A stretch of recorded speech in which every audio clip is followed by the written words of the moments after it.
Bismillahirrahmanirrahim. Assalamualaikum warahmatullahi wabarakatuh. Saya Lydia Yuni Astarina dengan NIM 2211936. Di sini saya akan mengulas sedikit mengenai salah satu model pembelajaran, yakni model pembelajaran komunikatif kuantum. Nah, apa sih model pembelajaran komunikatif kuantum itu? Langsung saja kita menuju ke materi kita yang pertama. Oke, baik. Menuju ke materi yang pertama, yakni mengenai deskripsi model pembelajaran komunikatif kuantum.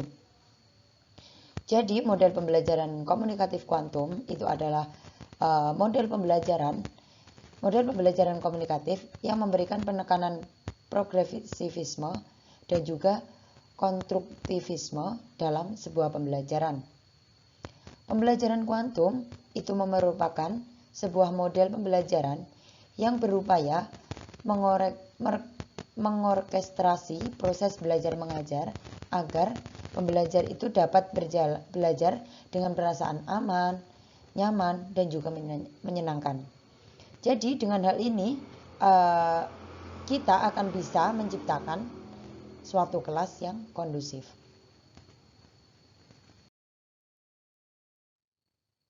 Lalu selanjutnya mengenai ciri-ciri kelas konstruktivistik. Nah, yang pertama, ciri-ciri kelas konstruktivistik itu adalah 1. Mampu membuat siswa berani berinteraksi, baik itu berinteraksi dengan temannya maupun berinteraksi dengan pendidiknya. Yang kedua, kerjasama antar siswa itu berkembang. Itu artinya siswa itu aktif. Yang ketiga, tugas dan materi yang dikembangkan itu bervariasi dan juga mengutamakan bahan otentik. Yang keempat, kebiasaan menang sendiri dan juga benar sendiri itu dihindarkan. Yang kelima, terdapat ruang untuk berani berbuat dan juga berani menghadapi tantangan.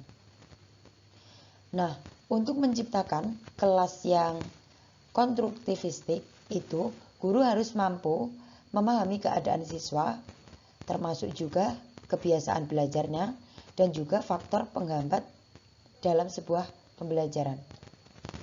Lalu, setelah itu dirancang dan diciptakan lingkungan belajar yang mendukung suasana belajar tersebut, sejalan dengan prinsip pembelajaran komunikatif.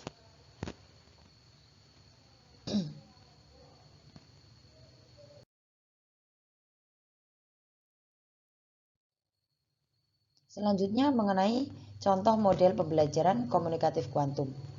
Nah, sebelum kita membahas mengenai contoh, ada beberapa kondisi yang harus diciptakan guru untuk mewujudkan lingkungan belajar yang komunikatif. Di antaranya, guru itu harus bisa memberikan kesempatan kepada siswa untuk memperoleh pengalaman belajar sebanyak mungkin dalam proses pembentukan pengetahuan. Jadi, sebelum kita itu melakukan proses belajar mengajar, kita sebagai pendidik itu harus bisa memberikan pengalaman belajar sebagai modal pengetahuan. Misalnya saja dalam halnya kita mengajar pembelajaran Maharatul Qiraah.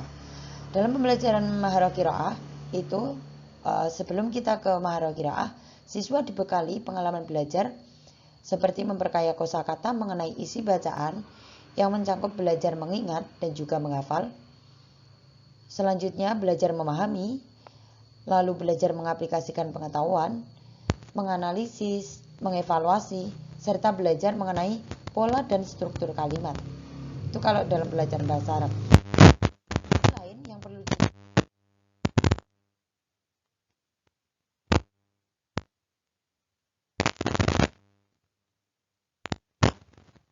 atau bercakap dengan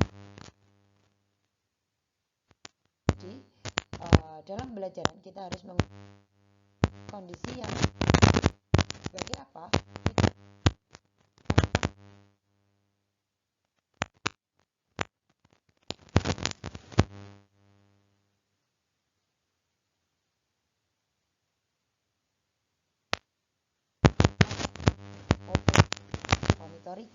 Wassalamualaikum warahmatullahi wabarakatuh.